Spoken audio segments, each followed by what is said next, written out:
Hi, I'm Eli Worth, and this is Spoiler Alert. If you don't want the movie to ruin for you, mute my face until the video is over.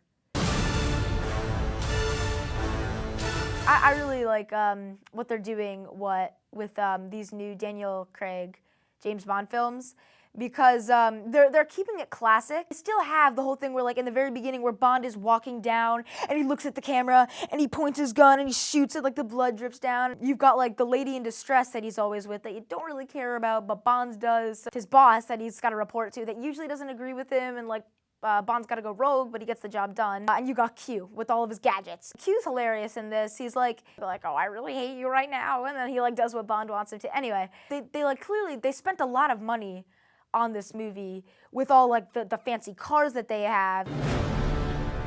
Magnificent, isn't she? 0 to 60 in 3.2 seconds. A few little tricks up her sleeve. It's even set the world record for biggest like actual in-movie explosion. And we saw it and we're like, oh, was that it? Was that it? Like, but when we saw it, we knew it was it. It was gigantic. We're trying to make it like it was this guy that's known James all of his life, and like now he's finally revealed himself. Cause like there's this scene where like it's like there's like big conference meeting that James has like snuck into, and like the doors open and this guy comes out, but you can't see him, it's just a silhouette. And like they're talking, and then he looks up and he's like, James, so nice to see you. All that crappy stuff, I did it. It was me. And Bond's like, oh no, I gotta get you. Why did you come? I came here to kill you. And I thought you came here to die. I really preferred the villain from the last Bond's movie more. He was a lot better.